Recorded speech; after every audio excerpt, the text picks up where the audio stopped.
கலா, எதுவா இருந்தாலும் வீட்டுக்கு போய் பேசிக்கலாம். நம்ம வீட்டுக்கு புறப்படு. நம்ம வீடா? எதுங்க?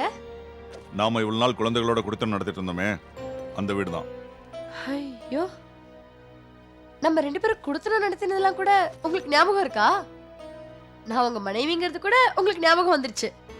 நம்மளுக்கு 2 குழந்தைங்க இருக்கே, அது உங்களுக்கு ஞாபகம் இருக்குல்ல? கலா, நாங்க தப்பு பண்ணது உண்மைதான். அதுக்கு தான் நீங்க வீட்டை விட்டு வெளியே வந்து தண்டனை கொடுத்துட்டீங்க. இது போதும்னு நினைக்கிறேன். புறப்படு, தயவுசெய்து புறப்படு.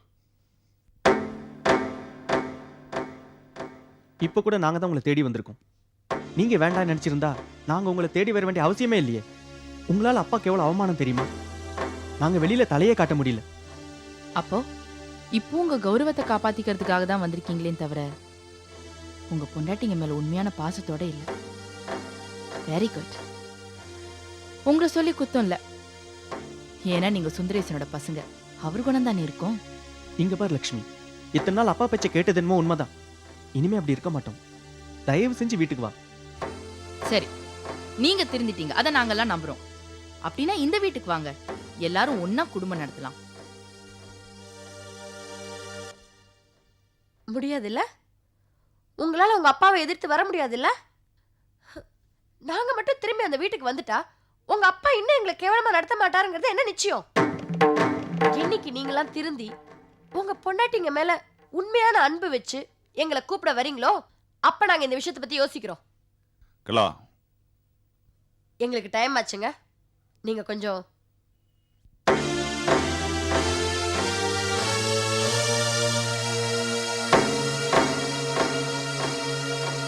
அக்கா ரொம்ப டென்ஷன் ஆயிட்டீங்களோ? பின்ன லலிதா, இப்ப கூட அவங்க அப்பாவுடைய மானமும் அந்த வீட்டு கௌரவமும் போறதே தான் நம்மள கூப்பிட வந்திருக்காங்களே தவிர நம்ம மேல உண்மையான பாசம் வச்சு நம்மள கூப்பிட வரல. நம்மளுக்கு மட்டும் ஏன் இப்படிலாம் புருஷங்க வாய்க்கிறாங்க? விடுங்க அக்கா. அவங்க நம்ம மேல வச்சிருக்கிற பாசத்தினால கூப்பிட வந்தாங்களோ, இல்ல மாமாவோட கௌரவமும் மரியாதையும் கெட்டு போயிடக்கூடாதுங்கிறனால நம்மள கூப்பிட வந்தாங்களோ, ஏதோ ஒண்ணு. பிள்ளைங்க 2 பேரும் அப்பாவுக்கு தெரியாம பொண்டாட்டிய வீட்டுக்கு வான்னு கூப்பிடுற அளவுக்கு நம்மள வீடு தேடி வந்து கூப்பிடுறாங்கல்ல, இதுவே நமக்கு கிடைச்ச முதல் வெற்றி. இருக்கட்டும், மாமாவும் இதே மாதிரி மனசு திருந்தி தான் செஞ்சதெல்லாம் தப்புன்னு உணர்ந்து நம்ம வீடு தேடி வந்து வீட்டுக்கு வாங்கன்னு கூப்பிடுற அளவுக்கு ஏதாவது ஒண்ணு நடக்கணும். நடக்கும்.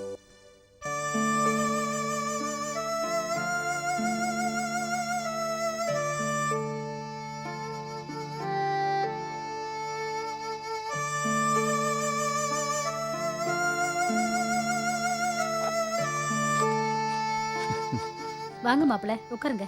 பரவாயில்ல அத்தை. இப்போ சுமிக்கு எப்படி இருக்கு? பரவாயில்லப்பா, இவ்வளவு நேரம் முடிச்சிட்டு தான் இருந்தா, இப்பதான் தூங்க ஆரம்பிச்சிருக்கா. நீங்க உட்காந்து பாத்துட்டு இருங்க, நான் பால் வாங்கிட்டு வந்துடுறேன். சரிங்க அத்தை.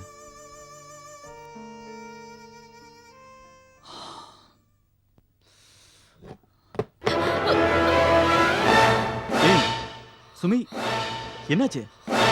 சுமி, என்னாச்சு? Relax Sumi, relax. சுமி, என்னமாச்சு? சுமி, ஏய் என்னாச்சு? ஆ? என்னாச்சு சுமி? என்னாச்சு சுமி? என்னாச்சு சுமி? ஏய் relax Sumi. Sumi, relax relax.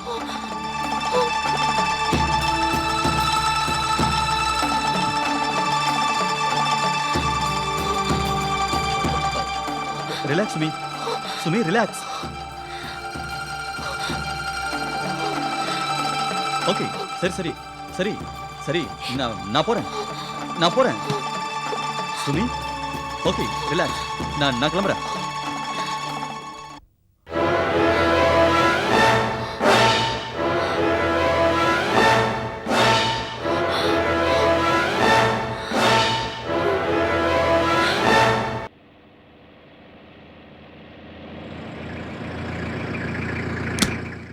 கல்யாணம்மா கல்யாணம், கல்யாணம்மா கல்யாணம், சுந்தரேச வீட்டுல கல்யாணம்மா கல்யாணம்.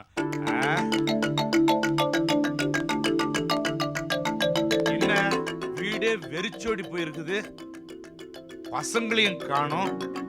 புதுசா கல்யாணம் தான், பழைய பொண்டாட்டிங்க வந்து கையோட கூட்டு போயிட்டாளுங்களா? பசங்க போயிருக்கலாம், நம்மால் என்னன்னா காமாட்சி அதானே. ஒத்த குரலுக்கு மொத்த பேரும் வந்து நிக்கிறீங்க. இங்க வாங்க, இறங்கி வாங்க. ஊர்ல இருக்கிற எல்லா கல்யாண புரோக்கரும் பிடிச்சி அற்புதமான படங்களா கொண்டாந்து இருக்கிறேன். நீ பாரு, நீயும் பாரு. பழைய சரோஜா தேவி சாவித்திரி ரேஞ்சில 4 பொண்ணுங்க. இப்ப லேட்டஸ்டா ஜோதிகா சிம்ரான் ரேஞ்சில 4 பொண்ணுங்க. எந்தெந்த பொண்ணு பிடிக்குதுன்னு சொல்லுங்க, டப்புன்னு கல்யாணத்தை முடிச்சிடுவோம். சரவண பவன் சாப்பாடு, சங்கர் கணேஷ் மியூசிக், திவ்யா உன்னி டான்ஸ். நம்ம வீட்ல 3 மருமகளுங்க இருந்ததுனால தாண்டா பலமே. அவளுங்க எப்ப வீட்டை விட்டு வெளியே போனாளுங்களோ பலமே போயிருச்சு. சாதாரண பொம்பளைங்க தானே போட்டோன்னு இருந்துட்டேன். அவளுங்க போன பிறகு தாண்டா தெரியுது நாம எவ்வளவு பலவீனம் ஆயிட்டோன்னு. அது மட்டும் இல்ல, நீங்களும் வாடி போயிட்டீங்க, முகமெல்லாம் வதங்கி போயிருச்சு. நீங்க வாடி வதங்கிறதுக்காடா நான் இருக்கிறேன். நீங்க வாழ்ந்து வளரணும், அதுக்காக தான் புது ஜோடி சேர்க்கிறேன். எப்படி இருக்குங்கன்னு சொல்லுங்க.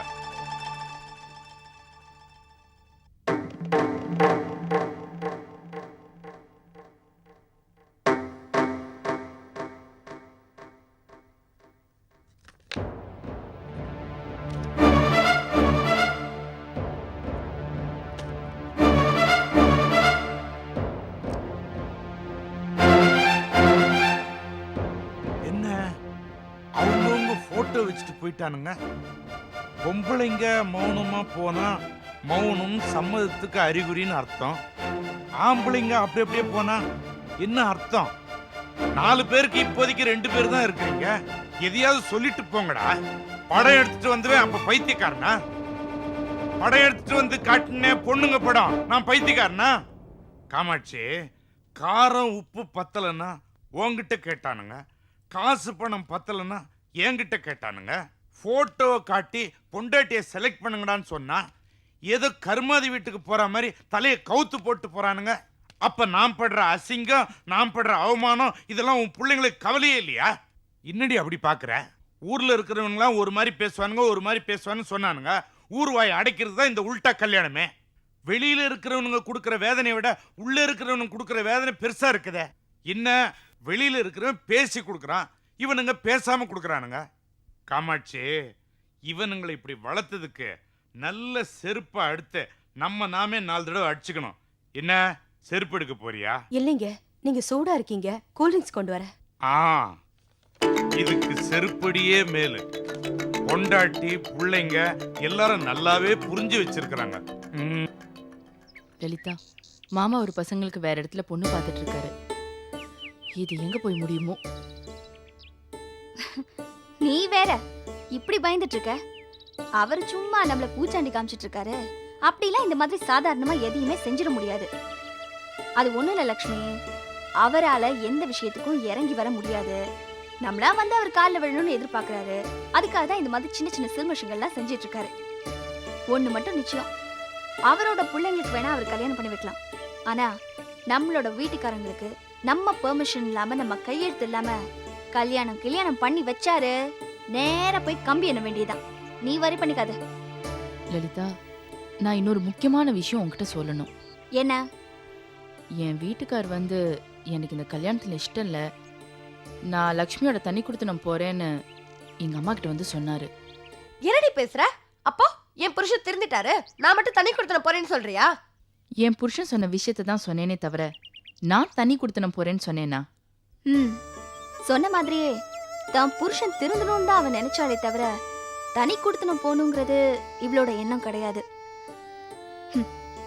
எவ்வளோ கஷ்டங்களுக்கு அப்புறம் நாம எடுத்திருக்கிற இந்த முயற்சியில சுரேந்தர் முதலாளா திருந்திருக்காருங்கிறது நம்ம எல்லாருக்குமே சந்தோஷம் தரக்கூடிய விஷயம்தான். இதே மாதிரி நம்மளோட வீட்டுக்காரங்களும் திருந்திடுவாங்கங்கிற நம்பிக்கை எனக்கு இருக்கு. கடவுள் விட்ட வழி எல்லாம் நல்லபடியா நடக்கட்டும். என்ன, நம்ம வீட்டுக்காரங்க திருந்தி வர நேரம் பார்த்து கரெக்டா நம்ம மாமா இந்த பொண்ணு பாக்குற படலத்தை நடுவுல கொண்டு வந்து விட்டனால பெரிய கன்ஃபியூஷன் ஆயிடுச்சு. இதை எப்படியாவது தடுத்து நிறுத்தணும். இதுக்கு ஒரு அதிரடி வழி கிடைக்காமலா போயிடும். பாப்போம்.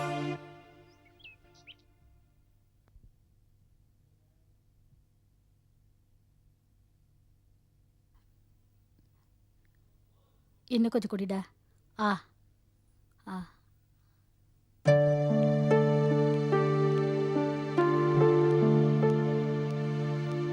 அம்மா சுமி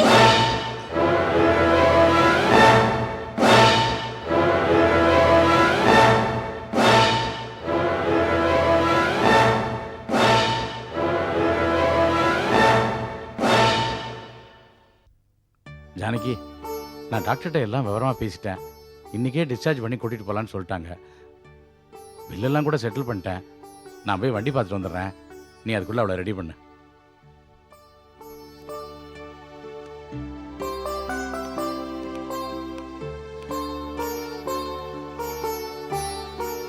சந்திரா, டாக்டர் என்னம்மா சொன்னாங்க? அவ ரொம்ப வீக்கா இருக்காளாம், அதனால ஜாக்கிரதையா பாத்துக்க சொல்றாங்கம்மா. இல்லைன்னா கர்ப்பம் கலையறதுக்கு கூட வாய்ப்பு இருக்குன்னு சொல்றாங்க. எப்படிம்மா? என்ன பார்த்தாலே ஏமா இப்படி பயப்படுறா? உன்னை பார்த்தாலே அவ ரொம்ப பயப்படுறா.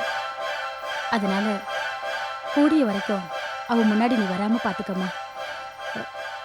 கொஞ்ச நாளைக்குதான், அதுக்குள்ள எல்லாம் சரியாயிடும்.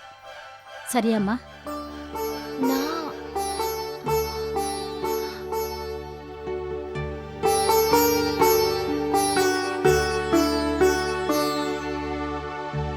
சார், உங்களை பார்க்க ஒரு லேடி வந்திருக்காங்க. வர சொல்லு.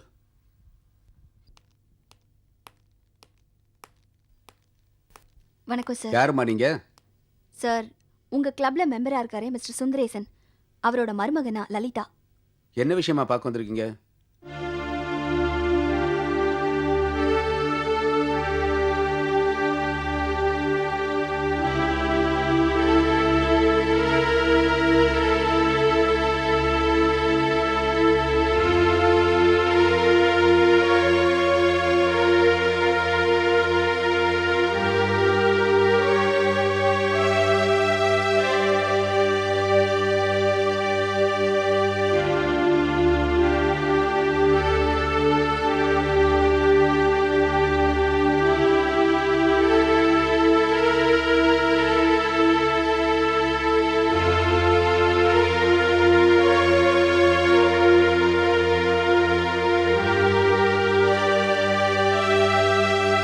சரிம்மா, போயிட்டு வாங்க.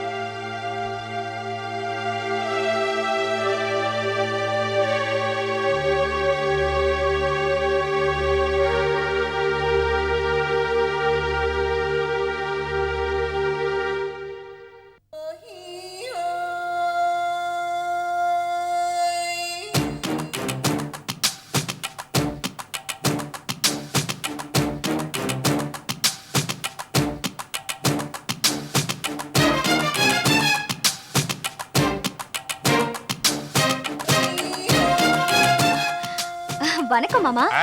நான் தான் உங்க முன்னாள் மருமகள் லலிதா. மாமா, உங்ககிட்ட ஒரு சந்தோஷமான விஷயம் சொல்லணும். சொல்லுமா. நானும் உங்க மத்த மருமகளும் சேர்ந்து ஒரு நல்ல நாளா பார்த்து கல்யாணம் பண்ணிக்கலாம்னு இருக்கோம். Very good. நாங்க ரொம்ப பேரை இன்வைட் பண்ணல மாமா. முக்கியமானவங்க, தெரிஞ்சவங்க, அதுவும் உங்களுக்கு ரொம்ப தெரிஞ்சவங்க. அதான் இந்த அசோசியேஷன் பிரசிடென்ட் கூட இன்வைட் பண்ணிட்டு போலான்னு வந்தேன். ஆனா ஒண்ணு மாமா, உங்க தலைமை தான் எங்களுக்கு ரொம்ப முக்கியம். ஏன்னா இந்த ஊர்லயே நீங்க பெரிய மனுஷன், பிக் பிசினஸ் மேன். உங்க வாழ்த்துக்கள் எங்களுக்கு தேவை. அதனால நீங்க தான் வந்து கல்யாணத்துக்கு தலைமை தாங்கி நடத்தி வைக்கணும். ஓகேமா, அது இருக்கட்டும். நீயும் மத்த மருமகளும் சேர்ந்துக்கிட்டு அசோசியேஷன்லயும் அந்நிய இடத்துலயும் என் இமேஜை ஸ்பாயில் பண்ணணும்னு எவ்வளவோ போராடுறீங்க. நானும் பாத்தியா என் இமேஜையும் காப்பாத்திட்டு என் கெட்டப்பையும் சேஞ்ச் பண்ணிட்டு உங்க சவால்களை சந்திச்சுட்டு இருக்கிறேன். சரி, அதை விடு. கல்யாண விஷயத்துக்கு வருவோம். நான் தலைமை தாங்கிறது இருக்கட்டும். முதல்ல கல்யாண மண்டபம் ஃபிக்ஸ் பண்ணு, அப்புறம் அலங்காரத்துக்கு ஏற்பாடு பண்ணு. இந்த தவுலு நாயனும் இதெல்லாம் ஏற்பாடு பண்ணிட்டு கடைசி என்ன கூப்பிடு, நான் வந்து கலந்துக்கிறேன். ஓகே மாமா, இந்த கல்யாண மண்டபம்லாம் ஃபிக்ஸ் பண்ணா நீங்க அதை ஈஸியா தடுத்து நிறுத்திடுவீங்கன்னு எங்களுக்கு தெரியும். அதனால நாங்க சிம்பிளா ஒரு கோயில்ல தான் கல்யாணத்தை வச்சிருக்கோம். கோயில்லையா? கோயில் ரொம்ப டேஞ்சர்மா. இப்ப கோயில்ல தான் குண்டு மழையே பொழியுது. கற்பக கிரகத்துல கன்னி வெடி வச்சிருக்கிறான், பள்ளி அறையில பாம் வச்சிருக்கிறான். அதெல்லாம் வெடிக்காத நாளா பார்த்து உங்க விவாகத்தை வச்சுங்க. வாழ்த்துக்கள்.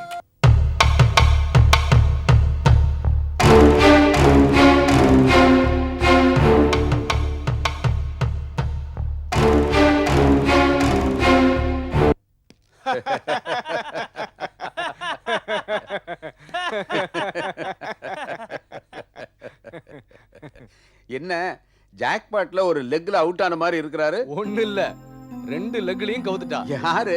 வேற யாரு? இவர் மருமக லலிதா தான். எல்லார் வாய்க்கும் அல்வா கொடுப்பாரு இவரு.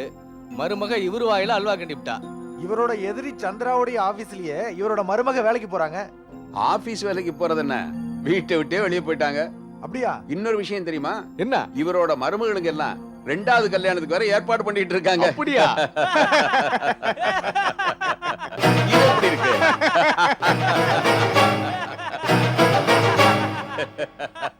இந்த அசோசியேஷன்ல இவருக்கு என்ன மதிப்பு மரியாதை இருந்தது, இப்ப அதெல்லாம் என்ன ஆச்சு? சந்திரா இந்த அசோசியேஷன்ல லைஃப் மெம்பர் ஆகிறதுக்கு அப்ளிகேஷன் கொடுத்திருக்காங்க. அது மட்டும் இல்லாம அவங்களோட இன்டெலிஜென்ஸுக்கும் திறமைக்கும் நாளைக்கே இந்த அசோசியேஷனுக்கு பிரசிடென்ட்டா கூட வரலாம். இவருக்கு நண்பர்களை விட எதிரிகள் தான் அதிகம். அந்த எதிரிகள்லாம் இந்த எதிரி சந்திராவோட சேர்ந்துட்டா இவரோட நிலைமை என்ன ஆகும்?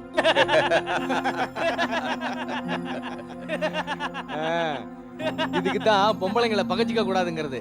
சில பேருக்கு சொன்னா புரியும், சில பேருக்கு பட்டாதான் புரியும்.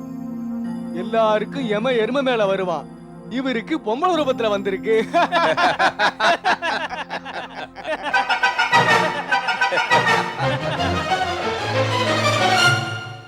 இவர் யானையா இருக்கலாம், மத்தவங்களை எல்லாம் எறும்பா நினைச்சாரு பாருங்க. அந்த எறும்பெல்லாம் யானையா மாறி இப்ப இவரை மிதிக்குது.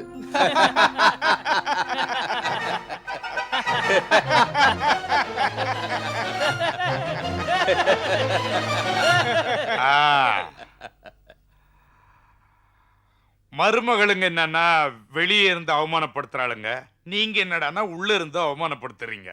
நீங்க சொன்ன மாதிரி நான் யானை தான் சரிக்கிட்டேன். அதனால்தான் எறும்பெல்லாம் ஏறி விளையாடுது.